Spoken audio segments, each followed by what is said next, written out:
Joint military exercise between India and the US close to the LAC at the China-India border violates the spirit of agreement between China and India in 1993 and 1996.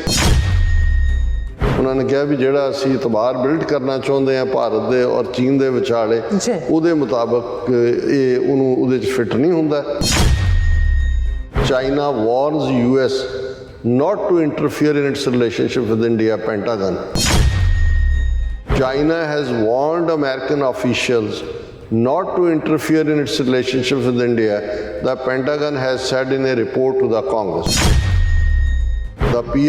People's Republic of China seeks to prevent border tensions from causing India to partner more closely with the United States. PRC officials have warned US officials to not interfere with the PRC's relationship with India. China-India border ਤੇ Pentagon ਨੇ throughout 2021 ਚ ਇਹ ਜਿਹੜਾ ਇਹ ਕਿਹਾ ਸੀ ਕਿ China ਜ਼ਿਆਦਤੀ ਕਰ ਰਿਹਾ ਔਰ ਇਹ ਇੰਡੀਆ ਦੇ ਉੱਤੇ ਪ੍ਰੈਸ਼ਰ ਬਿਲਡ ਕਰਨ ਦੀ ਕੋਸ਼ਿਸ਼ ਹੈ। ਹੁਣ ਉਹਨਾਂ ਕੋਲ ਸਿਰਫ 400 ਨਿਊਕਲੀਅਰ ਵਾਰਹੈਡ ਨੇ, ਲੇਕਿਨ ਹੁਣ ਤੋਂ ਆਲਮੋਸਟ 13 ਸਾਲ ਬਾਅਦ 2035 ਤੱਕ ਪਹੁੰਚਦੇ ਆ 1500 ਵਾਰਹੈਡ ਉਹਨਾਂ ਦੇ ਕੋਲ ਹੋਣਗੇ।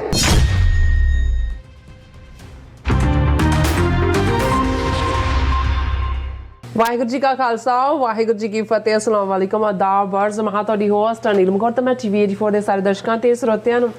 ਜੀ ਆਇਆਂ ਕਹਿੰਦੀ ਹਾਂ ਪ੍ਰੋਗਰਾਮ ਸੱਚੋ ਸੱਚ ਵਿੱਚ, ਜਿਹੜੇ ਇਸ ਪ੍ਰੋਗਰਾਮ ਨਾਲ ਦੇਸ਼ਾਂ ਵਿਦੇਸ਼ਾਂ ਤੋਂ ਜੁੜ ਚੁੱਕੇ ਨੇ। ਖਾਲਸਾ ਅਫੇਅਰ ਸੈਂਟਰ ਦੇ ਸੰਚਾਲਕ ਡਾਕਟਰ ਅਮਰਜੀਤ ਸਿੰਘ ਜੀ ਰੋਜ਼ਾਨਾ ਤਰ੍ਹਾਂ ਸਟੂਡੀਓ 'ਚ ਮੇਰੇ ਨਾਲ ਸ਼ਾਮਿਲ ਨੇ। ਉਹਨਾਂ ਨਾਲ ਗੱਲਬਾਤ ਕਰਕੇ ਅੱਜ ਦੇ ਅਹਿਮ ਇਸ਼ੂਜ਼ ਉੱਪਰ ਉਹਨਾਂ ਤੋਂ ਉਹਨਾਂ ਦਾ ਤਬਸਰਾ ਜਾਣਦੇ ਹਾਂ। ਜੀ ਡਾਕਟਰ ਸਾਹਿਬ ਵਾਹਿਗੁਰੂ ਜੀ ਕਾ ਖਾਲਸਾ ਵਾਹਿਗੁਰੂ ਜੀ ਕੀ ਫਤਿਹ। ਹਾਂ ਜੀ ਨੀਲਮ ਕੌਰ ਜੀ, ਤੁਹਾਨੂੰ ਵੀ ਤੇ ਦੁਨੀਆ ਭਰ 'ਚ ਬੈਠੇ ਸਾਡੇ ਬਹੁਤ ਹੀ ਪਿਆਰੇ ਸੋਹਣੇ ਸਿਆਣੇ ਟੀਵੀ 84 ਦੇ ਵਿਊਅਰਸ ਨੂੰ ਵੀ ਵਾਹਿਗੁਰੂ ਜੀ ਕਾ ਖਾਲਸਾ ਵਾਹਿਗੁਰੂ ਜੀ ਕੀ ਫਤਿਹ। ਤੇ ਸਾਡੇ ਬਹੁਤ ਹੀ ਪਿਆਰੇ ਮੁਸਲਮਾਨ ਭੈਣਾਂ ਭਰਾਵਾਂ ਨੂੰ अस्सलाम वालेकुम। जी डॉक्टर साहब जी आनू प्रोग्राम सचो सच विच बहुत शुक्रिया जी। डॉक्टर साहब आज 3 नवंबर 2022 17 मगर नानक संमत 554 ਦਾ ਦਿਨ ਹੈ ਤੇ ਡਾਕਟਰ ਸਾਹਿਬ ਪ੍ਰੋਗਰਾਮ ਸ਼ੁਰੂ ਕਰਨ ਤੋਂ ਪਹਿਲਾਂ ਅਸੀਂ ਆਪਣੇ ਦਰਸ਼ਕਾਂ ਤੇ ਸਰੋਤਿਆਂ ਨੂੰ ਹਮੇਸ਼ਾ ਤਰ੍ਹਾਂ ਦਾ ਸੀ ਵਿਊਅਰਸ ਜੇ ਤੁਸੀਂ ਹੱਕ ਸੱਚ ਇਨਸਾਫ ਤੇ ਪੈਰਾ ਦਿੰਦਾ ਇੱਕੋ ਇੱਕ ਚੈਨਲ ਟੀਵੀ 84 ਨੂੰ ਦੇਖਣਾ ਚਾਹੁੰਦੇ ਹੋ ਤਾਂ ਤੁਸੀਂ ਦੇਖ ਸਕਦੇ ਹੋ ਸਪੈਕਟਰਮ ਕੇਬਲ, ਆਚੀਨ cable, Bell Fibe cable Canada, roku, ਚਾਦੂ ਬਾਕਸ, ਸ਼ਾਵਾ, ਫੇਸਬੁੱਕ ਟੀਵੀ 84 ਦੀ ਐਪ ਰਾਹੀਂ online streaming and IP box ਤੇ ਤੁਸੀਂ ਟੀਵੀ 84 ਨੂੰ ਦੇਖ ਸਕਦੇ ਹੋ। ਵਿਊਅਰਸ ਜੇ ਤੁਸੀਂ ਟੀਵੀ 84 ਨਾਲ ਜਾਂ ਪ੍ਰੋਗਰਾਮ ਸੱਚੋ ਸੱਚ ਨਾਲ ਫੇਸਬੁੱਕ ਰਾਹੀਂ ਜੁੜੇ ਤਾਂ ਇਸ ਨੂੰ ਲਾਈਕ ਕਰੋ ਤੇ ਸ਼ੇਅਰ ਕਰੋ ਅਤੇ ਨਾਲ ਹੀ YouTube ਤੇ ਸਬਸਕ੍ਰਾਈਬ ਕਰੋ। ਇਹ ਵੀ ਦੱਸ ਦਿਓ ਕਿ ਤੁਸੀਂ ਟੀਵੀ 84 ਦੀ ਐਪ ਨੂੰ ਐਂਡਰੋਇਡ ਐਂਡ ਐਪ ਸਟੋਰ ਤੇ ਡਾਊਨਲੋਡ ਕਰਕੇ ਜੋ ਟੀਵੀ 84 ਦੀ ਲਾਈਵ ਸਟ੍ਰੀਮ ਹੈ ਉਸ ਨੂੰ ਤੁਸੀਂ 24 ਆਵਰਸ ਦੇਖ ਸਕਦੇ ਹੋ। ਸੋ ਵਿਊਅਰਸ ਪ੍ਰੋਗਰਾਮ ਦੀ ਸ਼ੁਰੂਆਤ ਕਰਨ ਜਾ ਰਹੇ ਹਾਂ ਅੱਜ ਦੀ ਸਪਾਂਸਰਸ਼ਿਪ ਦੇ ਹਵਾਲੇ ਨਾਲ। ਅੱਜ ਦੇ ਪ੍ਰੋਗਰਾਮ ਸੱਚੋ ਸੱਚ ਨੂੰ ਸਪਾਂਸਰ ਕੀਤਾ ਗਿਆ ਹੈ ਡਿਟਰੋਇਟ ਤੋਂ ਸਰਦਾਰ ਦਲਜੀਤ ਸਿੰਘ ਬੈਨੀਪੋਲ ਵੱਲੋਂ। ਸੋ ਇਹਨਾਂ ਨੇ ਸੁਨੇਹਾ ਦਿੱਤਾ ਹੈ ਕਿ ਸਾਨੂੰ ਸਿੱਖ ਸਿਧਾਂਤਾਂ ਅਤੇ ਫਲਸਫੇ ਤੇ ਪਹਿਰਾ ਦਿੰਦੇ ਆਪਣੇ ਇਸ਼ਟ ਦੀ ਰਾਖੀ ਲਈ ਕੁਰਬਾਨੀ ਕਰਨ ਲਈ ਆਪਣੇ ਆਪ ਨੂੰ ਪ੍ਰੇਰਨਾ ਚਾਹੀਦਾ ਹੈ। ਸੋ ਕੁਰਬਾਨੀ ਇਕੱਲੀ ਸ਼ਹਾਦਤ ਨਹੀਂ ਸਗੋਂ ਰੋਜ਼ਾਨਾ ਜ਼ਿੰਦਗੀ ਜਿਉਂਦਿਆਂ ਸਾਡੇ ਸਾਹਮਣੇ ਉਹ ਹਾਲਾਤ ਬਣਦੇ ਹਨ ਜਿੱਥੇ ਅਸੀਂ ਡਗਮਗਾ ਜਾਂਦੇ ਹਾਂ। ਸੋ ਸਿਆਸੀ ਪਾਵਰ ਤੋਂ ਬਿਨਾਂ ਧਰਮ ਸੁਰੱਖਿਅਤ ਨਹੀਂ ਰਹਿ ਸਕਦਾ। ਸੋ ਅੱਜ ਦੀ ਸਪਾਂਸਰਸ਼ਿਪ ਲਈ ਅਸੀਂ ਸਰਦਾਰ ਦਲਜੀਤ ਸਿੰਘ ਬੈਨੀਪੋਲ ਜੀ ਹੋਰਾਂ ਦਾ ਤਹਿ ਦਿਲ ਤੋਂ ਧੰਨਵਾਦ ਕਰਦੇ ਹਾਂ ਔਰ ਤੁਹਾਨੂੰ ਵੀ ਅਪੀਲ ਤੇ ਬੇਨਤੀ ਕਰਦੇ ਹਾਂ ਕਿ ਤੁਸੀਂ ਵੀ ਪ੍ਰੋਗਰਾਮ ਸੱਚੋ ਸੱਚ ਨੂੰ ਵੱਧ ਤੋਂ ਵੱਧ ਸਪਾਂਸਰ ਕਰੋ। ਸਪਾਂਸਰਸ਼ਿਪ ਲਈ ਤੁਸੀਂ ਸਾਨੂੰ ਕਾਲ ਕਰ ਸਕਦੇ ਹੋ ਸਾਡੇ ਫੋਨ ਨੰਬਰ ਤੇ 5166191984 ਸੇਮ ਨੰਬਰ ਤੇ WhatsApp ਕਰ ਸਕਦੇ ਹੋ। ਤੁਸੀਂ ਸਾਨੂੰ ਈਮੇਲ ਵੀ ਕਰ ਸਕਦੇ ਹੋ info@tv84.tv ਤੇ। ਸੋ ਵਿਊਅਰਸ ਪਹਿਲੇ ਸੈਗਮੈਂਟ ਦੇ ਵਿੱਚ ਗੱਲਬਾਤ ਕਰਾਂਗੇ ਭਾਰਤ ਤੇ ਚੀਨ ਦੇ ਹਵਾਲੇ ਨਾਲ ਕਿ ਚੀਨ ਦੇ ਭਾਰਤ ਪ੍ਰਤੀ ਜਿਹੜੇ ਟੇਵਰ ਨੇ ਉਹ ਬੜੇ ਤਿੱਖੇ ਹੋ ਰਹੇ ਨੇ ਔਰ ਅਮਰੀਕਾ ਅਤੇ ਭਾਰਤ ਵੱਲੋਂ LAC ਦੇ ਨੇੜੇ ਕੀਤੀਆਂ ਜਾ ਰਹੀਆਂ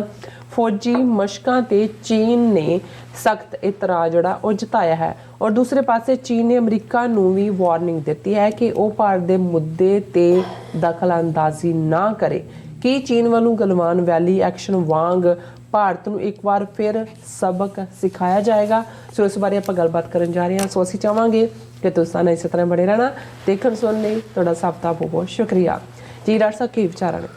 ਦੇਖੋ ਸਭ ਤੋਂ ਪਹਿਲਾਂ ਤਾਂ ਅੱਜ ਦੇ ਪ੍ਰੋਗਰਾਮ ਨੂੰ ਸਪਾਂਸਰ ਕਰਨ ਲਈ ਅਸੀਂ ਆਪਣੇ ਵੀਰ ਸਰਦਾਰ ਦਲਜੀਤ ਸਿੰਘ ਬੈਣੀਪਾਲ ਜਿਹੜੇ ਡਿਟਰੋਇਟ ਬੇਸਡ ਨੇ ਆਲਾ ਤਾਲੀਮ ਯਾਫਤਾ ਇੰਜੀਨੀਅਰਿੰਗ ਦੇ ਫੀਲਡ 'ਚ ਨੇ ਜੀ ਔਰ ਸਾਡੇ ਨਾਲ ਆਲਮੋਸਟ 1992 ਤੋਂ ਜਦੋਂ ਪਹਿਲੀ ਵਾਰ ਪੰਥਕ ਕਮੇਟੀ ਦਾ ਗਠਨ ਹੋਇਆ ਔਰ ਪੰਥਕ ਕਮੇਟੀ ਮੈਂਬਰ ਕੈਨੇਡਾ ਤੋਂ ਜਥੇਦਾਰ ਸਤਿੰਦਰਪਾਲ ਸਿੰਘ, ਮੈਂ ਔਰ ਭਾਈ ਹਰਪਾਲ ਸਿੰਘ ਚੀਮਾ, ਅਸੀਂ ਸਾਰਿਆਂ ਨੇ ਡਿਟਰੋਇਟ ਟਰੈਵਲ ਕੀਤਾ। ਉਦੋਂ UK ਤੋਂ ਮੂਵ ਹੋ ਕੇ ਭਾਈ ਦਲਜੀਤ ਸਿੰਘ ਡਿਟਰੋਇਟ ਆਏ ਸਨ ਔਰ ਉਦੋਂ ਤੋਂ ਲੈ ਕੇ ਹੁਣ ਤੱਕ ਆਲਮੋਸਟ 30 ਸਾਲ ਦੀ ਸਾਂਝ ਹੈ ਔਰ ਕੌਮੀ ਤੌਰ ਦੇ ਉੱਤੇ ਪੂਰੀ ਤਰ੍ਹਾਂ ਪਰਨਾਏ ਹੋਏ ਔਰ ਨਿੱਜੀ ਤੌਰ ਦੇ ਉੱਤੇ ਵੀ ਹਰ ਦੁੱਖ ਸੁੱਖ ਵਿੱਚ ਸ਼ਰੀਕ ਹੁੰਦੇ ਨੇ।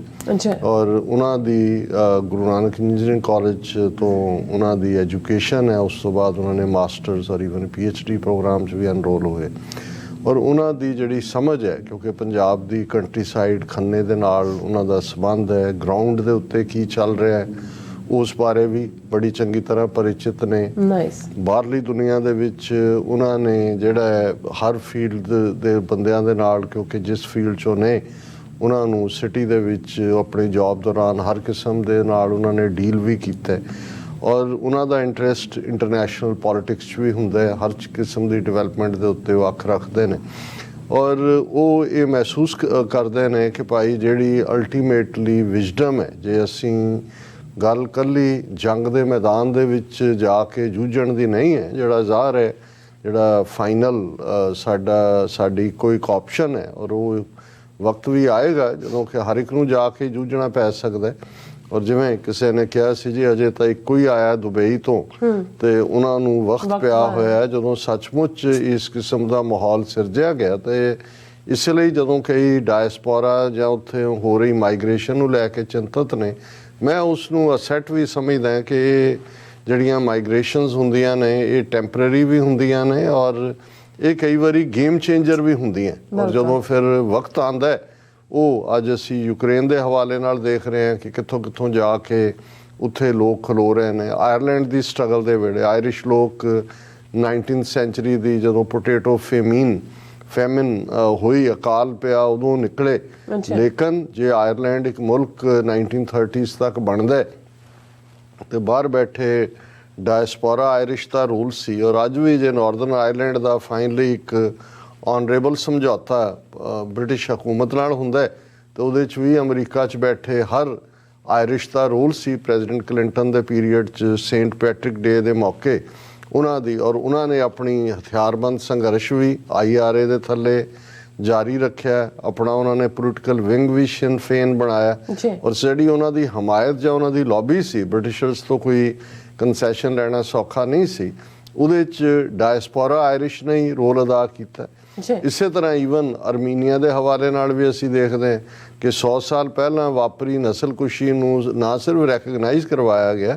ਅਰਮੀਨੀਆ ਉਹਨਾਂ ਦੀ ਯਕੀਨੀ ਸਟਰੋਂਗ ਲੌਬੀ ਹੈ, ਉਹ ਅਮਰੀਕਾ ਹੋਏ, ਯੂਰਪ ਹੋਏ, ਅਰਮੀਨੀਆ ਮੁਲਕ ਵੀ ਹੈ ਆਪਣੇ ਆਪ ਦੇ ਵਿੱਚ ਔਰ ਕਿਵੇਂ ਈਵਨ ਸੋਵੀਅਤ ਪ੍ਰਭਾਵ ਦੇ ਵੇਲੇ ਸੋਵੀਅਤ ਯੂਨੀਅਨ 'ਚ ਜਾਂ ਰਸ਼ੀਆ ਦੇ ਵਿੱਚ ਜਿਹੜੀ ਅਰਮੀਨੀਅਨਸ ਦੀ ਪਰਸੀਕਿਊਸ਼ਨ ਹੁੰਦੀ ਸੀ ਉਸ ਦੇ ਉੱਤੇ ਵੀ ਕਿਵੇਂ ਸਟਰੋਂਗ ਐਕਟੀਵਿਟੀ ਰਹੀ। ਸੋ ਮੈਂ ਇਹ ਸਮਝਦਾ ਵੀ ਅੱਜ ਖਾਸ ਤੌਰ 'ਤੇ ਜਦੋਂ ਅਸੀਂ ਦੁਨੀਆ ਨੂੰ ਇੱਕ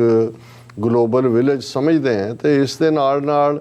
ਇਸ ਕਨਸੈਪਟ ਨੇ ਵੀ ਜਦੋਂ ਇਜ਼ਰਾਈਲ ਹੋਣ ਦੇ ਵਿੱਚ ਆਉਂਦਾ ਤੇ ਮੇਨ ਆਰਗੂਮੈਂਟ ਹੀ ਉਹਨਾਂ ਦਾ ਜਿਸ ਦੇ ਉੱਤੇ ਹਾਲਾਂ ਉਹਨਾਂ ਨੇ 19ਵੀਂ ਸਦੀ ਦੇ ਐਂਡ ਦੇ ਵਿੱਚ ਆਪਣੀ ਜ਼ਾਓਨਿਸਟ ਮੂਵਮੈਂਟ ਦੇ ਥੱਲੇ ਐਕਟੀਵਿਟੀ ਸ਼ੁਰੂ ਕਰ ਦਿੱਤੀ ਸੀ। 20th ਸੈਂਚੁਰੀ ਬਿਗਨਿੰਗ ਤੱਕ ਪਹੁੰਚਦੇ ਆ ਉਹਨਾਂ ਨੇ ਜਿਹੜੀ ਮਾਈਗ੍ਰੇਸ਼ਨ ਹੈ ਈਸਟਰਨ ਯੂਰਪ 'ਚੋਂ, ਰਸ਼ੀਆ 'ਚੋਂ, ਦੂਜੇ ਤੀਜੇ ਉਹ ਫਲਸਤੀਨ ਜਿਹੜਾ ਉਸ ਵੇਲੇ ਅਜੇ ਆਟੋਮਨ ਐਮਪਾਇਰ ਦੇ ਥੱਲੇ ਹੀ ਸੀ ਉਸ ਦੇ ਵਿੱਚ ਉਹਦੀ ਸ਼ੁਰੂਆਤ ਕਰ ਦਿੱਤੀ ਸੀ। ਫਿਰ ਜਦੋਂ ਤੱਕ ਫਸਟ ਵਰਲਡ ਵਾਰ ਸ਼ੁਰੂ ਹੁੰਦੀ ਹੈ ਉਦੋਂ ਉਹਨਾਂ ਦੇ ਜਿਹੜੇ ਬੈਠੇ ਇਨਫਲੂਐਂਸ਼ੀਅਲ ਲੋਕ ਸੀ UK ਦੇ ਵਿੱਚ, ਉਹਨਾਂ ਨੇ ਜਿਹੜੀ ਇਨਫਲੂਐਂਸ ਕੀਤਾ ਉਸ ਵੇਲੇ ਦੇ ਫੋਰਨ ਸੈਕਟਰੀ ਨੂੰ ਔਰ ਬੈਲਫਰੈਡ ਡੈਕਲੇਰੇਸ਼ਨ ਨਿਕਲੀ ਜਿਹਦੇ ਵਿੱਚ ਵੇਅਰ ਐਜ਼ ਕਰਕੇ ਯਹੂਦੀਆਂ ਦੇ ਹੋਮਲੈਂਡ ਦੀ ਗੱਲ ਕੀਤੀ ਗਈ ਸੀ। ਹਾਲਾਂ ਬ੍ਰਿਟਿਸ਼ਰਸ ਤਾਂ ਫਲਸਤੀਨ ਦੇ ਵਿੱਚ ਉਸ ਕਿਸਮ ਦਾ ਸੈਟਅਪ ਜਿਹਦੇ 'ਚ ਡੋਮੀਨੈਂਸ ਫਲਸਤੀਨੀਆਂ ਦੀ ਹੋਏ ਕਿਉਂਕਿ ਮੈਜੋਰਿਟੀ ਤਾਂ ਉਹਨਾਂ ਦੀ ਸੀ, ਜਿਹੜੀ ਬਾਅਦ ਦੇ ਵਿੱਚ ਉਹਨਾਂ ਨੂੰ ਕੱਢਣਾ ਸ਼ੁਰੂ ਕੀਤਾ ਇਹ ਤਾਂ ਇਜ਼ਰਾਈਲ ਦੀ ਅਨਫੇਅਰ ਨੀਤੀ ਸੀ। ਲੇਕਿਨ ਪਹਿਲੀ ਸਟੇਜ ਤੋਂ ਇਹੀ ਸੋਚਦੇ ਸੀ ਕਿ ਯਹੂਦੀ ਜਿਨ੍ਹਾਂ ਨੂੰ ਦੁਨੀਆ ਦੇ ਵਿੱਚ ਕਿਤੇ ਵੀ ਮਾਨ ਸਨਮਾਨ ਨਹੀਂ ਹੈ, ਇਹਨਾਂ ਦੀ ਪਰਸੀਕਿਊਸ਼ਨ ਹੋ ਰਹੀ ਹੈ, ਉਹਨਾਂ ਨੂੰ ਜਿਹੜਾ ਹੈ ਉੱਥੇ ਇੱਕ ਥਾਂ ਮਿਲੇ ਤਾਂ ਕਿ ਉਹ ਇੱਕ ਬਰਾਬਰ ਦੇ ਸ਼ਹਿਰੀ ਵਾਂਗ ਰਹਿ ਸਕਣ। ਔਰ ਫਿਰ ਕਿਵੇਂ ਉਹਨਾਂ ਨੇ ਉੱਥੇ ਹਗਨਾ ਆਪਣੀ ਦਹਿਸ਼ਤਗਰਦ ਜਥੇਬੰਦੀ, ਜਿਹਨੇ ਫਿਰ ਬਾਅਦ ਦੇ ਵਿੱਚ ਜਦੋਂ ਇਜ਼ਰਾਈਲ ਦੀ ਡੈਕਲੇਰੇਸ਼ਨ ਹੁੰਦੀ ਹੈ ਕਿ ਫਲਸਤੀਨ ਨੂੰ 2 ਹਿੱਸਿਆਂ 'ਚ ਵੰਡਿਆ ਜਾਏ, ਕਿਉਂਕਿ ਬ੍ਰਿਟਿਸ਼ ਜਿਹੜੇ ਨੇ ਉਹ ਹੈਲਪਲੈਸ ਹੋ ਗਏ ਸੀ, ਉੱਥੇ ਬ੍ਰਿਟਿਸ਼ ਦੇ ਖਿਲਾਫ ਵੀ ਉਹ ਹੋਏ। ਔਰ ਬ੍ਰਿਟਨ ਜਿਹੜਾ ਉਹ ਦੋਵੇਂ ਪਾਸੇ ਤੁਸੀਂ ਲੰਬਾ ਵਕਤ ਨਹੀਂ ਖੇਡ ਸਕਦੇ, ਉਹ ਯਹੂਦੀਆਂ ਦੇ ਨਾਲ ਵੀ ਪੂਰੀ ਹਮਦਰਦੀ ਔਰ ਉਸ ਕਿਸਮ ਦਾ ਕਰ ਰਹੇ ਸੀ, ਦੂਸਰੇ ਪਾਸੇ ਮੈਜੋਰਟੀ ਦਾ ਮੁਲਕ ਤਾਂ ਫਲਸਤੀਨੀਆਂ ਦਾ ਸੀ, ਤੁਸੀਂ ਉਹਨਾਂ ਨੂੰ ਥੋੜ੍ਹੀ ਬੇਘਰ ਕਰ ਸਕਦੇ। ਉਹ UN ਦੇ ਸਿਰ ਪਾ ਦਿੱਤਾ ਉਹਨਾਂ ਨੇ ਜੀ, ਤੁਸੀਂ ਉਹਨੇ ਡਿਵਾਈਡ ਕਰ ਦਿੱਤਾ। ਔਰ ਫਿਰ ਜਿਹੜਾ ਜੋ ਵੀ ਉੱਥੇ ਹੋਇਆ, ਔਰ ਇਸ ਸਾਰੇ ਨੂੰ ਮੈਂ ਤਾਂ ਇਸ ਨੂੰ ਇਹ ਨਹੀਂ ਕਿ ਜੋ ਕੁਛ ਇਜ਼ਰਾਈਲ ਅੱਜ ਫਲਸਤੀਨੀਆਂ ਨਾਲ ਕਰ ਰਿਹਾ ਹੈ ਜਾਂ ਜਿਸ ਅੰਦਾਜ਼ ਦੇ ਵਿੱਚ ਉਹਨਾਂ ਨੇ ਫਲਸਤੀਨੀਆਂ ਨੂੰ ਆਪਣੇ ਘਰ ਦੇ ਵਿੱਚ ਬੇਵਤਨੇ ਕਰ ਦਿੱਤਾ ਹੈ ਔਰ ਕਿੰਨੇ ਮਿਲੀਅਨ ਜਿਹੜੇ ਨੇ ਉਹ ਰਿਫਿਊਜੀ ਬਣ ਕੇ ਬੈਠੇ ਨੇ, ਅਸੀਂ ਉਹਨੂੰ ਹਮੇਸ਼ਾ ਕੰਡੈਮ ਕਰਦੇ ਹਾਂ। ਔਰ ਅਸੀਂ ਸਮਝਦੇ ਹਾਂ ਕਿ ਇਹ ਜਿਹੜੀ 2 ਨੇਸ਼ਨ ਥਿਊਰੀ, ਇੰਡੀਪੈਂਡੈਂਟ ਸੋਵਰਨ ਫਲਸਤੀਨ ਜਿਹਦੀ ਸੀ ਤੱਕ ਐਕਸੈਸ ਹੋਏ ਫੁੱਲ ਫਲੈਜਡ, ਔਰ ਜਿਹੜੇ ਉਹਨਾਂ ਦੇ ਵੈਸਟ ਬੈਂਕ, ਗਾਜ਼ਾ ਔਰ ਜਿਹੜੇ ਉਹਨਾਂ ਦੇ ਉੱਥੋਂ ਕੱਢੇ ਗਏ ਲੋਕ ਨੇ, they should have the right to return to their homes, ਔਰ ਉਸ ਦੇ ਥੱਲੇ ਹੀ ਅਲਟੀਮੇਟਲੀ ਪਰਮਾਨੈਂਟ ਪੀਸ ਹੋਏਗੀ। ਅਦਰਵਾਈਜ਼ ਫਲਸਤੀਨੀ ਭਾਵੇਂ ਪਿਛਲੇ 70 ਸਾਲ ਤੋਂ ਜਿਹੜੇ ਨੇ ਉਹ ਸਫ਼ਰ ਕਰ ਰਹੇ ਨੇ, 1950 ਤੋਂ ਹੀ ਹਿਜਰਤ ਸ਼ੁਰੂ ਹੋਈ। ਲੇਕਿਨ ਜਦੋਂ ਮੈਂ ਇਜ਼ਰਾਈਲ ਨੂੰ ਵੀ ਕੋਟ ਕਰਦਾ ਤਾਂ ਇਹ ਇੱਕ ਐਜ਼ ਏ ਪ੍ਰੈਸੀਡੈਂਟ ਹੈ ਕਿ ਡਾਇਸਪੋਰਾ ਕਮਿਊਨਿਟੀਜ਼ ਕਿਵੇਂ ਇਨਫਲੂਐਂਸ਼ੀਅਲ ਹੁੰਦੀਆਂ ਨੇ ਔਰ ਕਿਵੇਂ ਰਾਈਟ ਟਾਈਮ ਦੇ ਉੱਤੇ, ਜਾਂ ਜਦੋਂ ਕਿਤੇ ਜਿਓ ਪੋਲੀਟਿਕਸ ਬਦਲਦੀ ਹੈ, ਜੇ ਆਟੋਮਨ ਅੰਪਾਇਰ ਨਾ ਫਸਟ ਵਰਲਡ ਵਾਰ ਨਾ ਹੁੰਦੀ ਤੇ ਆਟੋਮਨ ਅੰਪਾਇਰ ਨਾ ਟੁੱਟਦਾ, ਔਰ ਜਿਹੜਾ 600 ਸਾਲ ਤੋਂ ਮਿਡਲ ਈਸਟ ਉਹਨਾਂ ਦੇ ਕਬਜ਼ੇ 'ਚ ਸੀ ਉਹਨਾਂ 'ਚੋਂ ਨਾ ਨਿਕਲਦਾ। ਸੋ ਇਹ ਹਾਲਾਤ ਬਣਦੇ ਨੇ ਹੌਲੀ ਹੌਲੀ ਹੌਲੀ, ਔਰ ਉਹਦੇ 'ਚੋਂ ਹੀ ਜਿਹੜੀਆਂ ਕਈ ਵਾਰ ਡਿਪਰਾਈਵਡ ਕੌਮਾਂ ਜਾਂ ਕਬੀਲੇ ਜਿਹੜੇ ਰੁਲ ਜਾਂਦੇ ਨੇ, ਕਈ ਰੁਲੇ ਹੋਏ ਨੇ। ਹੁਣ ਕੁਰਦਾਂ ਦੀ ਆਬਾਦੀ ਵੀ ਆਲਮੋਸਟ ਉਨੀ ਕੀ ਹੈ ਜਿੰਨੀ ਕੁ ਸਿੱਖਾਂ ਦੀ ਹੈ, ਜਿੰਨੀ ਯੂਕਰੇਨੀਅਨਸ ਦੀ। ਔਰ ਕੁਰਦਾਂ ਦਾ ਇੱਕ ਪਾਵਰਫੁਲ ਇਤਿਹਾਸ ਰਿਹਾ। ਉਹ ਮੁਗਲੀਆ ਨੇ ਜਿਹੜੀਆਂ ਵੀ ਇਸਲਾਮਿਕ ਪਾਵਰਸ ਰਾਈਜ਼ ਕਰਦੀਆਂ ਰਹੀਆਂ, ਉਹਦੇ 'ਚ ਕੁਰਦ ਸੋਲਜਰਸ ਦਾ ਵੱਡਾ ਰੋਲ ਰਿਹਾ। ਔਰ ਈਵਨ ਕਿੰਗ ਰਿਚਰਡਸ ਨੂੰ ਡਿਫੀਟ ਕਰਨ ਵਾਲਾ ਸਲਾਦੀਨ ਜਿਹੜਾ ਇਸਲਾਮਿਕ ਹਿਸਟਰੀ ਦਾ ਇੱਕ ਵੱਡਾ ਹੀਰੋ ਹੈ, ਉਹ ਵੀ ਕੁਰਦ ਸੀ। ਲੇਕਿਨ ਅਨਫੋਰਚੂਨੇਟਲੀ ਅਸੀਂ ਫਸਟ ਵਰਲਡ ਵਾਰ ਤੋਂ ਬਾਅਦ ਜਿਹੜਾ colonial map making with the notch of the pen ਦੇਖਦੇ ਹਾਂ, ਫਿਰ ਸੈਕੰਡ ਵਰਲਡ ਵਾਰ ਤੋਂ ਬਾਅਦ ਦੀਆਂ ਚੇਂਜਸ, ਔਰ ਫਿਰ ਉਹਦੇ 'ਚ ਕੁਰਦ ਜਿਹੜੇ ਨੇ ਉਹ 4-5 ਮੁਲਕਾਂ ਦੇ ਵਿੱਚ ਵੰਡੀ ਗਈ। ਉਹਨਾਂ ਦੀ ਪਾਪੂਲੇਸ਼ਨ ਇੱਕ ਨਾਰਦਰਨ ਇਰਾਕ ਦੇ ਵਿੱਚ ਵੱਡਾ ਹਿੱਸਾ ਹੈ, ਕਿੰਨੇ ਮਿਲੀਅਨ ਜਿਹੜੇ ਨੇ ਤੁਰਕੀ ਦੇ ਵਿੱਚ, ਟਰਕੀ 'ਚ ਜਿੱਥੇ ਉਹ ਸਫ਼ਰ ਕਰਦੇ ਨੇ, ਪੂਰੀ ਤਰ੍ਹਾਂ ਆਪਣੀ ਲੈਂਗੁਏਜ ਵੀ ਨਹੀਂ ਸੀ ਬੋਲ ਸਕਦੇ। ਸੀਰੀਆ ਦੇ ਵਿੱਚ ਫਸੇ ਹੋਏ ਨੇ, ਈਰਾਨ ਦੇ ਵਿੱਚ ਫਸੇ ਹੋਏ ਨੇ। ਹੁਣ ਇਹੀ ਜਿਹੜੇ ਨੇ, ਜੇ ਕੋਈ ਇਸ ਕਿਸਮ ਦੀ ਫਿਰ, ਕਿਉਂਕਿ ਕਲੋਨੀਅਲ ਪਾਵਰਸ ਨੇ ਤਾਂ ਆਪਣੇ ਹਿੱਤ ਦੇਖੇ ਨੇ, ਉਹਨਾਂ ਨੇ ਲੋਕਾਂ ਨੂੰ ਲੋਕਾਂ ਨਾਲੋਂ ਤੋੜਿਆ, ਜਿਸ ਕਿਸਮ ਦਾ ਉਹਨਾਂ ਨੇ ਆਪਣਾ ਮੁਫਾਦ ਦੇਖਿਆ, ਲਾਈਨ ਇੱਧਰ ਵਾਈ ਉੱਧਰ ਵਾਈ। ਲੇਕਿਨ ਅਲਟੀਮੇਟਲੀ ਹਾਲਾਤ ਕੁਛ ਬਣ ਜਾਂਦੇ ਨੇ ਵਕਤ ਦੇ ਨਾਲ, ਜਿੱਥੇ ਕਿ ਔਰ ਜਿਓ ਪੋਲੀਟਿਕਸ, ਔਰ ਸਾਡਾ ਕਿਉਂਕਿ ਪਹਿਲਾ ਟੌਪਿਕ ਵੀ ਇਹਦੇ ਨਾਲ ਹੀ ਸੰਬੰਧਿਤ ਹੈ, ਇਸ ਲਈ ਜਿਹੜਾ ਇਸ਼ੂ ਵੀਰ ਦਲਜੀਤ ਸਿੰਘ ਬੈਣੀਪਾਲ ਹੋਰਾਂ ਨੇ ਜਿਹੜਾ ਕਿਹਾ ਉਹ ਅਹਿਮੀਅਤ ਰੱਖਦਾ ਹੈ ਕਿ ਅਸੀਂ ਡੇ ਟੂ ਡੇ ਲਾਈਫ 'ਚ ਵੀ ਆਪਣੀਆਂ ਸਿੱਖੀ ਵੈਲਿਊਜ਼ ਨਾਲ ਜੁੜਨਾ, ਤਾਂ ਕਿ ਸਾਡੇ ਅੰਦਰ ਉਹ ਮਜ਼ਬੂਤੀ ਹੋਏ ਕਿ ਅਸੀਂ ਆਪਣੀਆਂ ਜ਼ਿੰਦਗੀਆਂ ਦੇ ਵਿੱਚ ਵੀ ਸਾਡੇ ਸਿੱਖੀ ਜੀਵਨ ਦੀ ਖੁਸ਼ਬੂ ਹੋਏ। ਲੇਕਿਨ ਸਾਡਾ ਆਪਣੇ ਫਾਦਰਲੈਂਡ, ਆਪਣੀ ਮਦਰਲੈਂਡ ਦੇ ਨਾਲ, ਆਪਣੀ ਗੁਰੂਆਂ ਦੀ ਵਿਰਸਾਈ ਧਰਤੀ ਦੇ ਨਾਲ ਸਾਡੀ ਮੁਹੱਬਤ ਜਿਹੜੀ ਕਿ ਰੋਜ਼ਾਨਾ, ਕਿਉਂਕਿ ਜਦੋਂ ਤੱਕ ਇੱਕ ਸਿੱਖ ਵੀ ਇਸ ਪਲੈਨਟ ਦੇ ਉੱਤੇ ਜਿਉਂਦਾ ਹੈ, ਉਹ ਅਰਦਾਸ ਕਰੇਗਾ ਅਕਾਲ ਪੁਰਖ ਦੇ ਅੱਗੇ, ਰੱਬ ਦੇ ਅੱਗੇ। ਤੇ ਜੇ ਅਕਾਲ ਪੁਰਖ ਤੋਂ ਮੰਗਦਾ ਹੈ ਕਿ ਜਹਾਂ ਜਹਾਂ ਖਾਲਸਾ ਜੀ ਸਾਹਿਬ ਤਹਾਂ ਤਹਾਂ ਰੱਛਿਆ ਰਿਆਇਤ, ਤੇ ਉਹ ਸ੍ਰੀ ਅੰਮ੍ਰਿਤਸਰ ਜੀ ਕੇ ਇਸ਼ਨਾਨ ਮੰਗਦਾ ਹੈ ਕਿ ਮੈਂ ਉਸ ਧਰਤੀ ਦੇ ਉੱਤੇ, ਗੁਰੂਆਂ ਦੀ ਵਿਰਸਾਈ ਧਰਤੀ, ਉਸ ਹਰਿਮੰਦਰ ਸਾਹਿਬ ਦੇ ਸਰੋਵਰ ਦੇ ਵਿੱਚ ਇੱਕ ਵਾਰ ਮੈਨੂੰ ਫਿਰ ਜਿਹੜਾ ਉਹ ਇਸ਼ਨਾਨ ਔਰ ਦਰਸ਼ਨ ਦਾ ਮੌਕਾ ਮਿਲੇ, ਤੇ ਉਹ ਕਦੇ ਵੀ ਪੰਜਾਬ ਨਾਲੋਂ ਟੁੱਟ ਨਹੀਂ। ਔਰ ਇਹੀ ਕਾਰਨ ਹੈ ਕਿ ਜਿਹੜੀ ਸਿੱਖਾਂ ਦੀ ਆਪਣੀ ਧਰਤੀ ਦੇ ਲਈ ਮੁਹੱਬਤ ਹੈ, ਉਸ ਬਾਰੇ ਹੀ ਅਕਸਰ ਜਿਹੜੇ ਕੁਛ ਜਦੋਂ ਕਹਿਣਗੇ ਗੈਰ ਸਿੱਖ ਵੀ, ਉਹ ਕਹਿਣਗੇ ਕਿ you can take a Sikh out of Punjab but can't take Punjab out of a Sikh. ਇਹ ਹਕੀਕਤ ਹੈ, ਕਿਉਂਕਿ ਸਾਡੇ ਲਈ ਉਹ ਧਰਤੀ ਜਿਹੜੀ ਆ ਉਹ ਮੁਕੱਦਸ ਧਰਤੀ ਹੈ। ਇਸੇ ਤਰ੍ਹਾਂ ਜਦੋਂ ਅਸੀਂ ਪਾਕਿਸਤਾਨ ਦੇ ਹਵਾਲੇ ਨਾਲ ਵੀ ਇਹ ਕਹਿੰਦੇ ਹਾਂ ਕਿ ਭਾਈ ਸਾਡਾ ਮੱਕਾ, ਸਾਡਾ ਮਦੀਨਾ ਨਨਕਾਣਾ ਸਾਹਿਬ, ਕਰਤਾਰਪੁਰ ਸਾਹਿਬ, ਪੰਜਾ ਸਾਹਿਬ, ਤੇ ਉਹ ਧਰਤੀ ਸਾਡੇ ਲਈ ਸਾਡੀ ਮੁਕੱਦਸ ਧਰਤੀ ਹੈ, ਕਿਉਂਕਿ ਉਸ ਥਾਂ ਤੋਂ ਇਸ ਧਰਮ ਦੀ ਸ਼ੁਰੂਆਤ ਹੁੰਦੀ ਹੈ। ਸਾਡੇ ਗੁਰੂ ਨਾਨਕ ਸਾਹਿਬ ਪ੍ਰਕਾਸ਼ਮਾਨ ਹੁੰਦੇ ਨੇ, ਜੋਤੀ ਜੋਤ ਸਮਾਉਂਦੇ ਨੇ। ਸੋ ਇਹ ਸਾਰੇ ਦੇ ਚੱਲਦੇ ਆ ਦੁਨੀਆ ਦੇ ਵਿੱਚ ਅੱਜ ਜਿਵੇਂ ਅਸੀਂ ਜਦੋਂ ਵਰਲਡ ਸਿੱਖ ਪਾਰਲੀਮੈਂਟ ਦੀ ਸਾਰੀ 2 ਦਿਨਾਂ ਕਾਰਵਾਈ ਦੇ ਉੱਤੇ ਲਿਖਿਆ, ਸਾਨੂੰ ਬਹੁਤ ਸਾਰੇ ਮੈਸੇजेस ਆਏ। ਸਾਡੇ ਇੱਕ ਵੀਰ ਜਿਹੜੇ ਤਨਵੀਰ ਹੁਸੈਨ, ਉਹਨਾਂ ਨੇ ਲਿਖਿਆ ਕਿ world maps will soon show a great country Punjab Khalistan. ਹੁਣ ਕਿਉਂਕਿ ਇਹ ਅਲਟੀਮੇਟਲੀ ਜਿਉਂ-ਜਿਉਂ ਤੁਸੀਂ ਚੇਂਜਸ ਦੇਖਦੇ ਹੋ, ਥਾਟ ਜਾਂਦਾ ਹੈ, ਥਾਟ ਫਿਰ ਜਿਹੜਾ ਉਹਦਾ ਇੱਕ ਸਿਨਰਜੈਸਿਕ ਇਫੈਕਟ ਹੁੰਦਾ ਹੈ, ਇੱਕ ਤੋਂ ਬਾਅਦ ਇੱਕ ਫੈਲਦਾ ਹੈ। ਔਰ ਮੈਂ ਹੁਣ ਸੋਸ਼ਲ ਮੀਡੀਆ 'ਤੇ ਦੇਖ ਰਿਹਾ ਇੰਨੇ ਕੁ ਉਹਨਾਂ ਨੇ ਏਜੰਸੀਆਂ ਨੇ, ਇੰਡੀਅਨ ਏਜੰਸੀਆਂ ਨੇ ਆਪਣੇ ਏਜੰਟ ਖਾਸ ਤੌਰ 'ਤੇ ਲੇਡੀਜ਼ ਛੱਡੀਆਂ। ਇੱਕ ਤਾਂ ਸਿਰਕੱਟੀ ਮਨਵੀਰ ਕੌਰ ਦੇ ਨਾਂ 'ਤੇ ਉਹ ਕਦੇ ਇੱਕ ਦਾ ਇੰਟਰਵਿਊ ਕਰਦੇ, ਉਹ ਸਭ ਉਹਨਾਂ ਜਿਹੜੇ ਪੰਥਕ ਐਕਟੀਵਿਟੀ ਦੇ ਵਿੱਚ ਕੋਈ ਦੋਖੀ ਰੋਲ ਅਦਾ ਕਰ ਰਹੇ ਨੇ ਉਹਨਾਂ ਕੋਲ ਜਾ ਕੇ ਉਸ ਕਿਸਮ ਦੇ ਇੰਟਰਵਿਊ ਕਰਦੀ ਹੈ। ਅੱਜ ਹੀ ਮੈਂ ਯੂਕੇ ਦੇ ਹਵਾਲੇ ਨਾਲ ਇੱਕ ਹਿੰਦੂ ਲੇਡੀ ਜਿਹੜੀ ਇੱਕ ਹੋਰ ਇਸ ਕਿਸਮ ਦੇ ਸਿਰਕੱਟੇ ਕੋਈ ਗੁਰਨਾਮ ਸਿੰਘ ਕਿ ਕੌਣ, ਉਹਨੂੰ ਇੰਟਰਵਿਊ ਕਰ ਰਹੀ ਹੈ ਕਿ ਜੀ ਦੇਖੋ ਉਹ ਵੀ ਅੱਗੋਂ ਕਰ ਰਿਹਾ ਕਿ ਜੀ ਦੇਖੋ ਤਾਂ ਹਿੰਦੂਆਂ 'ਚ ਇੱਕ ਮੁੰਡਾ ਸਿੱਖ ਬਣਾਉਂਦੇ ਸੀ, ਮੈਂ ਫਲਾਣੀ ਥਾਂ ਗਿਆ, ਢਿਮਕੀ ਗਿਆ, ਇਹ ਕਿਵੇਂ ਭਰਾ ਨੂੰ ਮਾਰਨਗੇ ਔਰ ਇਹ ਉਹ। ਫਿਰ ਕਹਿੰਦਾ ਜੀ ਮੈਂ ਗੁਰੂ ਨਾਨਕ ਸਾਹਿਬ ਦੇ ਪ੍ਰਕਾਸ਼ਪੁਰ ਸਾਊਥ ਹਾਲ ਨਗਰ ਕੀਰਤਨ 'ਤੇ ਗਿਆ, ਉੱਥੇ ਖਾਲਿਸਤਾਨ ਦੇ ਬੈਨਰ ਔਰ ਦੂਜੇ ਚੁੱਕੇ ਹੋਏ ਸੀ। ਇਹ ਕਿਸ ਕਿਸਮ ਦਾ, ਉਹਦੇ 'ਤੇ ਤਾਂ ਗੁਰੂ ਨਾਨਕ ਦੀਆਂ ਤੁਕਾਂ ਲਿਖੀਆਂ ਹੋਣੀਆਂ ਚਾਹੀਦੀਆਂ ਸੀ। ਤੇ ਉਹ ਵੀ ਅੱਗੋਂ ਲੇਡੀ ਕਹਿ ਰਹੀ ਹੈ ਦੇਖੋ ਜੀ ਇਹ ਮੋਦੀ ਦਾ ਵਿਰੋਧ ਕਰ ਰਹੇ ਨੇ, ਜਿਸ ਮੋਦੀ ਨੇ ਉਹਨਾਂ ਸਿੱਖਾਂ ਨੂੰ ਜਿਹੜੇ ਕੱਢ ਕੇ ਲਿਆਂਦਾ ਅਫਗਾਨਿਸਤਾਨ 'ਚੋਂ, ਨਹੀਂ ਤਾਂ ਉਹਨਾਂ ਨੇ ਮਾਰ ਦੇਣਾ ਸੀ। ਮੋਦੀ ਦੇ ਡਰ ਕਰਕੇ ਹੀ ਨਹੀਂ ਮਾਰਿਆ, ਕਿਉਂਕਿ ਇੰਡੀਆ ਉਹਨਾਂ ਨੂੰ ਫੂਡ ਔਰ ਦੂਜਾ ਦੇ ਰਿਹਾ ਸੀ ਤਾਲੀਬਾਨ ਨੂੰ, ਔਰ ਗੁਰੂ ਗ੍ਰੰਥ ਸਾਹਿਬ ਉੱਥੋਂ ਕੱਢਿਆ। ਔਰ ਇਹ ਉਹਦੇ ਖਿਲਾਫ ਹੀ ਜਿਹੜੇ ਨੇ ਉਹ ਗੱਲਾਂ ਕਰ ਰਹੇ ਨੇ, ਮੋਦੀ ਤੋਂ ਵੱਧ ਕੇ ਵਧੀਆ ਸਿੱਖਾਂ ਲਈ ਕੌਣ ਸਕਦਾ। ਸੋ ਮਤਲਬ ਇਹ ਹੈ ਕਿ ਜੇ ਸਾਨੂੰ ਇਸ ਗੱਲ ਦਾ ਅਹਿਸਾਸ ਹੈ ਕਿ ਡਾਇਸਪੋਰਾ ਸਿੱਖ ਕਿਵੇਂ ਇੱਕ ਇੰਚ ਬਾਈ ਇੰਚ ਆਪਣੇ ਨਿਸ਼ਾਨੇ ਵੱਲ ਵੱਧ ਰਹੇ ਨੇ, ਔਰ ਉਹਦੇ 'ਚ ਅਸੀਂ ਆਪਣਾ ਜਲਵਾ ਵੀ ਦਿਖਾ ਰਹੇ ਹਾਂ। ਔਰ ਜਿਵੇਂ ਨਾਰਵਿਚ ਕਨੈਟੀਕਟ ਦੀ ਅਸੀਂ ਘਟਨਾ ਪਿਛਲੇ ਪਿੱਛੇ ਜ਼ਿਕਰ ਕੀਤਾ ਸੀ ਕਿ ਕਿਵੇਂ ਇੰਡੀਅਨ ਐਮਬੈਸੀਆਂ ਨੇ ਆਪਣੇ ਟੁੱਚਿਆਂ ਰਾਹੀਂ ਇੱਕ ਵੱਡਾ ਟਰੱਕ ਜਿਹਦੇ 'ਤੇ ਵੱਡੇ ਪਲੈਕੇਟ ਟਾਈਪ ਲੱਗੇ ਹੋਏ ਸੀ, ਜਿਹੜਾ ਉਹਨਾਂ ਨੇ ਸ਼ਹਿਰ ਦੇ ਵਿੱਚ ਘੁਮਾਇਆ, ਜਿਹੜਾ ਸਿੱਖਾਂ ਔਰ ਪਾਕਿਸਤਾਨ ਦੇ ਲਈ ਨਫ਼ਰਤ ਭਰਿਆ ਉਹਦੇ ਰਾਹੀਂ ਮੈਸੇਜ ਸੀ, ਜਿਵੇਂ ਦਹਿਸ਼ਤਗਰਦ ਫਿਰ ਉਹਨਾਂ ਨੂੰ ਬਣਾਉਣ ਦੀ ਲਾਈਨ। ਔਰ ਉਸ ਦੇ ਵਿੱਚ ਖਾਸ ਤੌਰ 'ਤੇ ਨਾਰਵਿਚ ਦਾ ਮੇਅਰ ਜਿਹਨੇ ਖਾਲਿਸਤਾਨ ਡੈਕਲੇਰੇਸ਼ਨ ਨੂੰ ਐਂਡੋਰਸ ਕੀਤਾ ਹੋਇਆ, ਉਸ ਨੂੰ ਵਾਰਨ ਕੀਤਾ ਹੋਇਆ ਸੀ ਕਿ ਤੂੰ ਜਿਹੜਾ ਇਵੇਂ ਨਾ ਕਰ, ਉਵੇਂ ਕਰ, ਸ਼ਹਿਰ ਦੀ ਗਰੀਬੀ ਦੂਰ ਕਰ ਤੂੰ ਇਹ। ਔਰ ਉਹਨਾਂ ਸਾਰੇ ਸਿੱਖ ਮੂਵਮੈਂਟ ਨੂੰ ਖਾਲਿਸਤਾਨ ਦੇ ਨੂੰ ਦਹਿਸ਼ਤਗਰਦੀ ਨਾਲ ਜੋੜਨ ਦੀ ਲਾਈਨ, ਆਈਸਿਸ ਜਿਹੜੀ ਹੈ ਉਹਦੇ ਨਾਲ, ISI ਨਾਲ ਜੋੜਨ ਦੀ ਲਾਈਨ। ਸੋ ਮੈਂ ਸਮਝਦਾ ਜਿੱਥੇ ਐਕਟੀਵਿਟੀ ਹੁੰਦੀ ਹੈ ਫੌਰਨ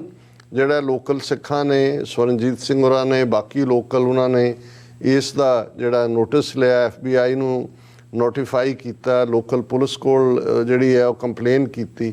ਨਤੀਜੇ ਦੇ ਤੌਰ 'ਤੇ ਹੁਣ ਈਵਨ ਮੇਨ ਸਟ੍ਰੀਮ MSNBC ਔਰ ਦੂਸਰੇ ਮੀਡੀਆ ਨੇ ਵੀ ਇਸ ਸਟੋਰੀ ਨੂੰ ਕਵਰ ਕੀਤਾ ਔਰ ਉਹਨਾਂ ਨੇ ਕਿਹਾ ਕਿ ਭਾਈ ਇਹ ਜਿਹੜੇ ਨੇ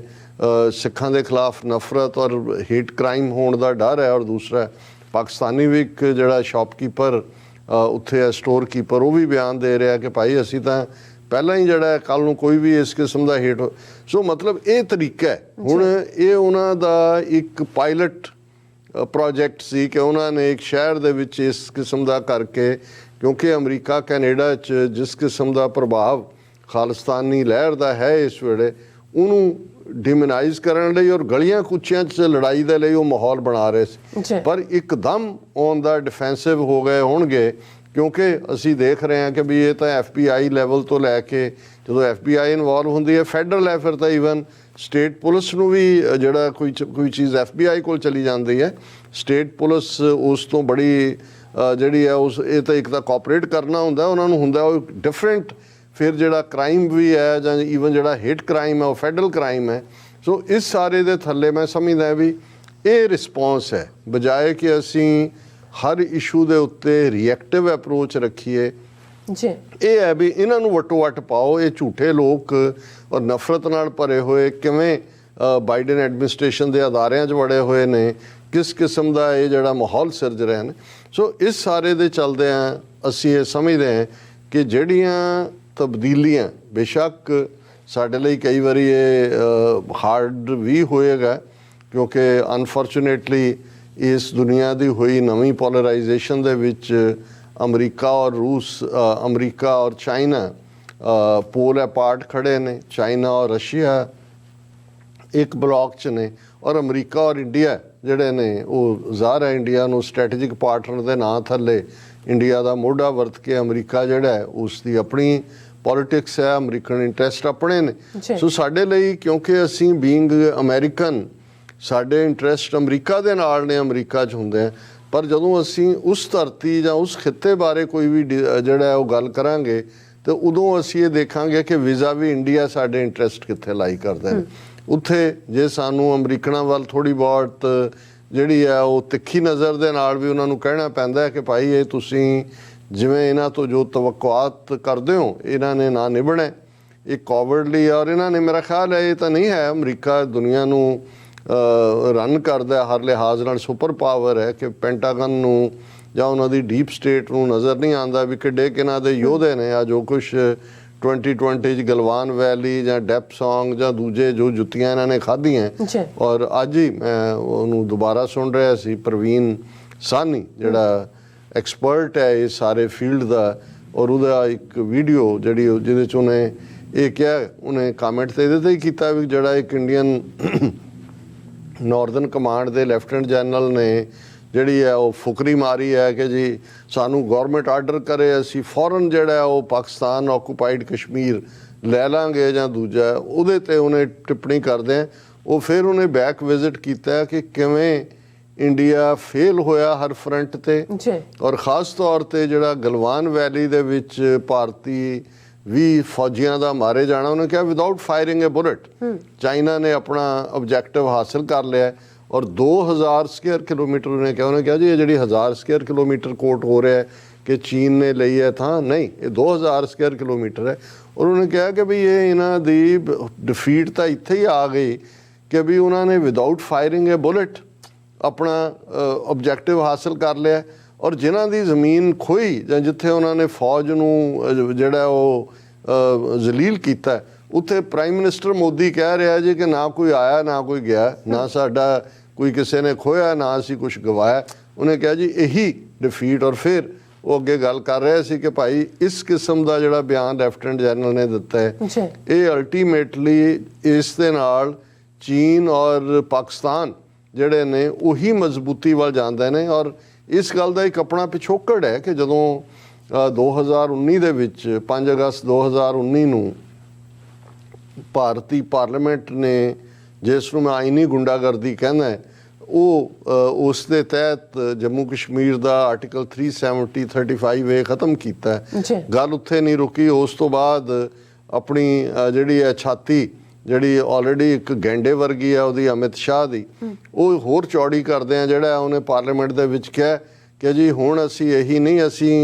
जिहड़ा पाकिस्तानी कब्जे वाला कश्मीर भी लवांगे और अक्साई चिन्ह भी लवांगे। हुण अक्साई चिन्ह 1962 दे विच चीन ने जिहड़ा चीन का कंट्रोल है उहदे ते। फिर यही नहीं जिहड़े उन्होंने वक्ती तौर पर अपना मैप और दूसरा दिखाया उहदे च अक्साई चिन्ह भी उहदा हिस्सा दिखाया होया सी लद्दाख का। और चीन नूं बिल्कुल ठीक मैसेज मिल गया, उन्होंने कहा भी एक तो ऑलरेडी इन्होंने स्टैटस को बदलिया क्योंकि केस तो UN सिक्योरिटी काउंसिल च है, लद्दाख नूं यूनियन टैरेटरी बनाया। उन्होंने कहा ये एक्साई चेन लैंड की गल कर रहे हैं। और ये 2019 दे विच इस किस्म का ये जड़ियां ने वो फिटे झोटे वांग जिहड़ा वो बयानबाजियां करदा झोटा है। और अप्रैल तक पहुँचदे हैं वो अपनी कार्रवाई शुरू कर दिंदे ने। जून 2020 तक पहुँचदे हैं असीं देखते हैं कि गलवान वैली दे विच मार मार के डंडियां नाल ही 20 उन्हां दे जिन्हां च कमांडेंट भी है उन्हां दा किन्ने जिहड़े ने प्रिजनर ऑफ वार लै लैंदे ने जिन्हां नूं बाहर छड्डदे ने। और नाल दी नाल फिर और इन्ने 15 राउंड गलबात दे चलण दे बावजूद हत्थ पल्ले इन्हां दे कुछ नहीं पैंदा। हुण इस सारी बैकग्राउंड दे विच ज़ाहिर है कि अमरीका कंटीन्यूसली चीन नूं कंडैम भी करदा रहा और ਐਗਰੈਸਰ ਵੀ ਦੱਸਦਾ ਰਿਹਾ, ਪਰ ਜਿਹਦੇ ਤੇ ਉਹ ਐਗਰੈਸਰ ਹੈ ਉਹ ਤਾਂ ਕਹਿੰਦੇ ਕਿ ਕੋਈ ਆਇਆ ਨਹੀਂ, ਕੋਈ ਗਿਆ ਨਹੀਂ, ਅਸੀਂ ਕੁਝ ਗਵਾਇਆ ਨਹੀਂ, ਅਸੀਂ ਤਾਂ ਬਹੁਤ ਮਜ਼ਬੂਤ ਔਰ ਭਾਰਤ ਕੇ ਫੌਜੀ ਸਪੂਤ ਔਰ ਇਹ ਉਹ ਕੁੱਟ ਉੱਥੋਂ ਖਾ ਰਹੇ ਨੇ, ਧਮਕੀਆਂ ਪਾਕਿਸਤਾਨ ਨੂੰ ਦੇ ਰਹੇ ਸੀ। ਹੁਣ ਵੀ ਇਹੀ ਹੈ। ਹੁਣ ਜਿਹੜੀ ਗੱਲ ਨੇ ਤੋਂ ਅਸੀਂ ਇਹ ਕਿਹਾ ਕਿ ਵੀ ਚੀਨ ਦੇ, ਤੁਸੀਂ ਇਹ ਕਿਹਾ ਕਿ ਚੀਨ ਦੇ ਤੇਵਰ ਤਿੱਖੇ ਹੋਏ ਲੱਗਦੇ ਨੇ ਭਾਰਤ ਬਾਰੇ, ਤੇ ਇਹ ਵੀ ਇਹ ਨਜ਼ਰ ਆ ਰਿਹਾ ਕਿ ਭਾਈ ਇਸ ਚੇਂਜਿੰਗ ਸਿਨੇਰੀਓ ਦੇ ਵਿੱਚ ਗਲਵਾਨ ਵੈਲੀ ਵਾਂਗ, ਕਿਉਂਕਿ ਚਾਈਨਾ ਦਾ ਇੱਕ ਤਰੀਕਾ ਸਰਪ੍ਰਾਈਜ਼ ਹੁੰਦਾ ਹੈ, ਅੰਡਰਸਟੇਟਮੈਂਟ ਹੁੰਦਾ ਹੈ, ਉਹ ਬਿਆਨਬਾਜ਼ੀਆਂ ਬਹੁਤੀਆਂ ਨਹੀਂ ਕਰਦੇ, ਪਰ ਉਹ ਫਿਰ ਐਸਾ ਸਰਪ੍ਰਾਈਜ਼ ਦਿੰਦੇ ਨੇ ਕਿ ਵੀ ਬਹੁਤਿਆਂ ਨੂੰ ਪਤਾ ਨਹੀਂ ਲੱਗਦਾ ਕਿ ਵੀ ਇਹ ਜਿਹੜਾ ਇਸ ਦੇ ਉੱਤੇ ਕੀ ਰਿਐਕਟ ਕਰਨ। ਔਰ ਅੱਜ ਜਿਹੜੀਆਂ ਖਬਰਾਂ ਇਸ ਹਵਾਲੇ ਨਾਲ ਨੇ, ਕਿਉਂਕਿ ਜਦੋਂ ਤੋਂ ਅਮਰੀਕਾ ਨੇ ਇੰਡੀਆ ਨੂੰ ਆਪਣਾ ਸਟ੍ਰੈਟੇਜਿਕ ਪਾਰਟਨਰ ਦੇ ਥੱਲੇ ਔਰ ਫਿਰ ਕੁਆਡ ਦਾ ਮੈਂਬਰ ਆਕਸ ਦਾ ਬਾਹਰ ਕੱਢਤਾ, ਉਹਦੇ ਤਾਂ ਆਸਟ੍ਰੇਲੀਆ, ਯੂਕੇ, ਅਮਰੀਕਾ ਰਹਿ ਗਿਆ ਉਸ ਖਿੱਤੇ 'ਚ, ਜਾਂ ਜਿਹੜਾ ਆਪਣੇ ਉੱਥੇ ਸਮੁੰਦਰੀ ਬੇੜੇ ਔਰ ਦੂਜੇ ਤੀਜਿਆਂ ਰਾਹੀਂ ਚੀਨ ਨੂੰ ਜਿਹੜਾ ਪੈਸੀਫਿਕ 'ਚ ਘੇਰਨ ਦੀ ਕੋਸ਼ਿਸ਼ ਕੀਤੀ, ਇੰਡੋ ਪੈਸੀਫਿਕ, ਉਦੋਂ ਕੀ ਇਹਨਾਂ ਨੇ ਸ਼ੁਰੂ ਕੀਤਾ ਸੀ ਕਿ ਜੀ ਜੁਆਇੰਟ ਸਾਲ ਦੇ ਵਿੱਚ ਇੱਕ ਵਾਰ ਅਮਰੀਕਾ ਔਰ ਭਾਰਤ ਦੀਆਂ ਫੌਜਾਂ ਜਿਹੜੀਆਂ ਨੇ ਉਹ ਜੁਆਇੰਟ ਮਿਲਟਰੀ ਡਰਿਲਸ ਕਰਿਆ ਕਰਨਗੇ। ਔਰ ਇਸੇ ਤਰ੍ਹਾਂ ਪਿਛਲੇ ਸਾਲ ਦੇ ਵਿੱਚ ਅਕਤੂਬਰ 2021 'ਚ ਜਿਹੜੀ ਇਹ ਜੁਆਇੰਟ ਡਰਿਲ ਹੈ ਭਾਰਤੀ ਔਰ ਅਮਰੀਕੀ ਫੌਜ ਦੀ, ਇਹ ਅਲਾਸਕਾ ਦੇ ਵਿੱਚ ਹੋਈ। ਔਰ ਇਸ ਦੇ ਵਿੱਚ US army soldiers 2nd brigade ਤੇ 11th ਏਅਰ ਫੋਰਸ ਡਿਵੀਜ਼ਨ ਤੇ ਇੰਡੀਅਨ ਆਰਮੀ ਦੇ ਸੋਲਜਰ ਅਸਾਮ ਰੈਜੀਮੈਂਟ ਦੇ ਜਿਹੜੇ ਨੇ ਉਸ ਦੇ ਵਿੱਚ ਉਹਨਾਂ ਨੇ ਪਾਰਟਿਸਿਪੇਟ ਕੀਤਾ ਸੀ। ਔਰ ਹੁਣ ਜਿਹੜੀ ਗੱਲ ਤੋਂ ਚੀਨ ਨੇ ਰਿਐਕਟ ਕੀਤਾ ਔਰ ਉਹਨਾਂ ਨੇ ਇੱਕ ਪਾਸੇ ਇੰਡੀਆ ਨੂੰ ਕਿਹਾ ਵੀ ਤੁਸੀਂ ਵਾਇਓਲੇਟ ਕਰ ਰਹੇ ਹੋ ਜਿਹੜੇ 1993 ਔਰ 1996 ਦੇ ਸਾਡੇ ਆਪਸੀ ਐਗਰੀਮੈਂਟ ਹੋਏ ਸੀ, ਉਹਦੀ ਵਾਇਓਲੇਸ਼ਨ ਕੀਤੀ ਹੈ। ਤੇ ਇੱਕ ਸੈਪਰੇਟ ਸਟੇਟਮੈਂਟ 'ਚ ਉਹਨਾਂ ਨੇ ਅਮਰੀਕਾ ਨੂੰ ਵਾਰਨ ਕੀਤਾ ਹੈ ਕਿ ਵੀ ਤੁਸੀਂ ਸਾਡੇ ਇੰਡੀਆ ਨਾਲ ਰਿਲੇਸ਼ਨਸ ਦੇ ਜਿਹੜੇ ਨੇ ਉਸ ਦੇ ਵਿੱਚ ਇੰਟਰਫੀਅਰ ਮਤ ਕਰੋ। ਔਰ ਪਹਿਲਾਂ ਅਸੀਂ ਜਿਹੜਾ ਉਹਨਾਂ ਨੇ ਇੰਡੀਆ ਨੂੰ ਤਾੜਨਾ ਕੀਤੀ ਹੈ, India US military drills near LAC violate ਦਾ spirit of Sino India agreements. ਹੁਣ ਜਿਹੜਾ 2 ਹਫ਼ਤੇ ਦਾ ਅਭਿਆਸ ਚੱਲ ਰਿਹਾ LAC ਦੇ ਨੇੜੇ, ਔਰ ਇਹ ਆਲਰੇਡੀ ਇਸ ਮਹੀਨੇ ਦੇ ਸ਼ੁਰੂ ਦੇ ਵਿੱਚ ਜਿਹੜਾ ਉਹ ਸ਼ੁਰੂ ਹੋਣ ਦੀ ਲਾਈਨ ਹੈ। ਔਰ ਉਹਦੇ ਤੋਂ ਉਹਨਾਂ ਨੇ ਕਿਹਾ joint military exercise between India and the US close to the LAC at the China-India border violates the spirit of agreement between China and India in 1993 and 1996. ਇਹ ਉਹਨਾਂ ਦੇ ਫੋਰਨ ਮਿਨਿਸਟਰੀ ਦੇ ਸਪੋਕਸਮੈਨ ਮਿਸਟਰ ਝਾਓ ਲਿਜਾਨ ਨੇ media briefing ਦੇ ਵਿੱਚ ਕਿਹਾ। ਉਹਨਾਂ ਨੇ ਕਿਹਾ it doesn't serve the mutual trust between China and India. ਉਹਨਾਂ ਨੇ ਕਿਹਾ ਵੀ ਜਿਹੜਾ ਅਸੀਂ ਇਤਬਾਰ ਬਿਲਡ ਕਰਨਾ ਚਾਹੁੰਦੇ ਹਾਂ ਭਾਰਤ ਦੇ ਔਰ ਚੀਨ ਦੇ ਵਿਚਾਲੇ, ਉਹਦੇ ਮੁਤਾਬਕ ਇਹ ਉਹਦੇ 'ਚ ਫਿੱਟ ਨਹੀਂ ਹੁੰਦਾ। ਔਰ ਫਿਰ ਉਹਨਾਂ ਨੇ 1993 1996 ਦੇ ਐਗਰੀਮੈਂਟਸ ਦਾ ਹਵਾਲਾ ਦਿੱਤਾ ਔਰ ਇਹਦੇ 'ਚ ਉਹਨਾਂ ਨੇ ਕਿਹਾ ਕਿ ਭਾਈ ਇਹ ਜਿਹੜਾ ਦਾ military exercise is conducted annually, ਜਿਹੜਾ ਹੈ ਇੰਡੀਆ ਔਰ US ਦਾ, ਉਹਦੇ 'ਚ ਜਿਹੜਾ ਉਹਨਾਂ ਦਾ ਜਿਹੜੀ ਹੈ exchanging best practices, tactics, techniques and procedures between the armies of the two nations। ਔਰ ਇਹ ਜਿਹੜੀਆਂ ਜੁਆਇੰਟ ਐਕਸਰਸਾਈਜ਼ LAC ਤੇ ਕਰ ਰਹੇ ਨੇ ਉਹਦਾ ਨਾਂ ਦਿੱਤਾ ਗਿਆ ਯੁੱਧ ਅਭਿਆਸ। ਔਰ ਉਹਨਾਂ ਨੇ ਕਿਹਾ ਜੀ ਕਿ ਵੀ ਇਹ ਅਸੀਂ armies in peace and disaster relief operations ਔਰ ਇਹ ਉਹਦੇ ਵਿੱਚ ਇਹ ਇੱਕ ਦੂਜੇ ਦੀਆਂ ਹੈਲਪਫੁਲ ਹੋਣ। ਹੁਣ ਇਹ ਤਾਂ ਉਹਨਾਂ ਨੇ ਇੰਡੀਆ ਨੂੰ, ਉਹਨਾਂ ਦੀ ਫੋਰਨ ਮਿਨਿਸਟਰੀ ਨੇ ਆਪਣਾ ਇਸ ਲੈਵਲ ਦੇ ਉੱਤੇ, ਜਿਵੇਂ ਮੈਂ ਕਿਹਾ ਵੀ ਚਾਈਨੀਜ਼ ਅੰਡਰਸਟੇਟਮੈਂਟ ਦਿੰਦੇ ਨੇ, ਉਹ ਦਿੱਤਾ ਹੈ। ਫਿਰ ਉਹਨਾਂ ਨੇ ਅਮਰੀਕਾ ਨੂੰ ਸਿੱਧਾ ਵਾਰਨ ਕੀਤਾ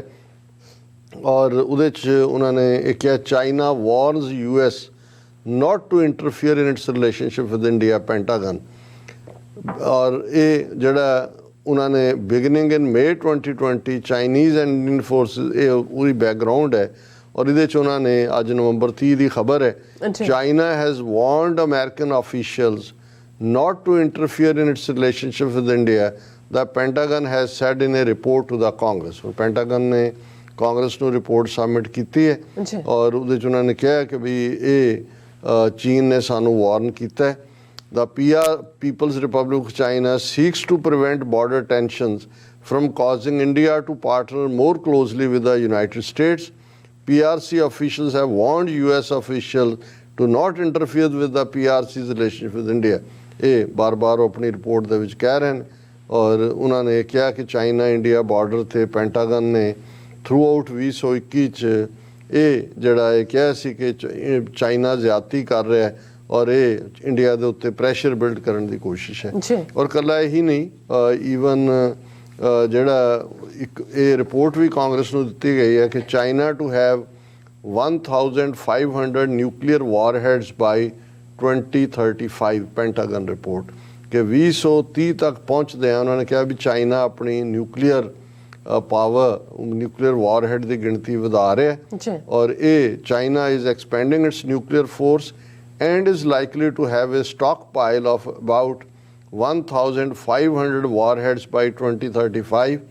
up from current estimated number of 400। ਕਿ ਹੁਣ ਉਹਨਾਂ ਕੋਲ ਸਿਰਫ 400 ਨਿਊਕਲੀਅਰ ਵਾਰਹੈਡ ਨੇ, ਲੇਕਿਨ ਹੁਣ ਤੋਂ ਆਲਮੋਸਟ 13 ਸਾਲ ਬਾਅਦ 2035 ਤੱਕ ਪਹੁੰਚਦੇ ਆ 1500 ਵਾਰਹੈਡ ਉਹਨਾਂ ਦੇ ਕੋਲ ਹੋਣਗੇ। ਔਰ ਇਹ ਸਾਰੇ ਦੇ ਉੱਤੇ ਫਰਦਰ ਹੈ ਕਿ ਵੀ ਇਹ ਜਿਹੜੀ ਹੈ ਉਹਨਾਂ ਦਾ ਪੀਪਲਜ਼ ਲਿਬਰੇਸ਼ਨ ਆਰਮੀ ਔਰ ਦੂਸਰਾ ਇਹ ਬੇਸਿਕਲੀ ਕੰਪਲੀਟ ਮਾਡਰਨਾਈਜੇਸ਼ਨ ਹੋ ਚੁੱਕੀ ਹੈ ਔਰ ਜੇ ਇਹੀ ਇਵੇਂ ਹੀ ਜਾਰੀ ਰਿਹਾ ਤੇ ਉਹ ਅਮਰੀਕਾ ਨੂੰ ਕਈ ਮਿਲਟਰੀ ਜਿਹੜੀਆਂ ਟੈਕਨੀਕਸ ਔਰ ਦੂਸਰੇ ਮਾਮਲੇ 'ਚ ਸਰਪਾਸ ਕਰ ਜਾਏਗਾ। ਸੋ ਅਸੀਂ ਜਿਵੇਂ ਕਿਹਾ ਕਿ ਸਾਡੇ ਹਿੱਤ ਅਮਰੀਕਾ ਦੇ ਨਾਲ ਜੁੜੇ ਹੋਏ ਨੇ, ਇੱਕ ਅਮਰੀਕਾ 'ਚ ਬੈਠੇ ਆ, ਇਹਨਾਂ ਨੇ ਸਾਨੂੰ ਜਿਹੜਾ ਉਹ ਪਨਾਹ ਵੀ ਦਿੱਤੀ ਹੈ ਔਰ ਇੱਕ ਅਮਰੀਕਨ ਸਿਟੀਜ਼ਨ ਦੇ ਨਾਤੇ ਅਸੀਂ ਜਿਹੜਾ ਪਰਸਿਊਟ ਆਫ ਹੈਪੀਨੈਸ ਔਰ ਦੂਸਰੇ ਨੂੰ ਵੀ ਮਾਣ ਰਹੇ ਔਰ ਉਸ ਖਿੱਤੇ ਦੇ ਵਿੱਚ ਜਿਹੜੀ ਅਮਰੀਕਾ ਦੀ ਭਾਰਤ ਦੇ ਨਾਲ ਨੇੜਤਾ ਜਾਂ ਸਾਂਝ ਰਾਹੀਂ ਜੋ ਅਮਰੀਕਾ ਹਾਸਲ ਕਰਨਾ ਚਾਹੁੰਦਾ ਅਲਟੀਮੇਟਲੀ ਜਿਹੜੇ ਵੀ ਇਸ ਪਾਲਿਸੀ ਮੇਕਰ ਇਸ ਲਾਈਨ 'ਚ ਨੇ ਕਿਉਂਕਿ ਉਹ ਬਹੁਤ ਘੱਟ ਜਾਣਦੇ ਨੇ ਇੰਡੀਅਨ ਕਰੈਕਟਰ ਬਾਰੇ, ਬ੍ਰਿਟਿਸ਼ਰ ਬਹੁਤ ਚੰਗੀ ਤਰ੍ਹਾਂ ਸਮਝਦੇ ਨੇ, ਇਸ ਲਈ ਬ੍ਰਿਟਿਸ਼ਰਸ ਆਪਣੇ ਲੈਵਲ ਦੇ ਉੱਤੇ ਬਾਣੀਆਂ ਵਾਂਗ ਸ਼ਾਪਕੀਪਰਸ ਵਾਂਗ ਡੀਲ ਕਰਦੇ ਨੇ। ਲੇਕਿਨ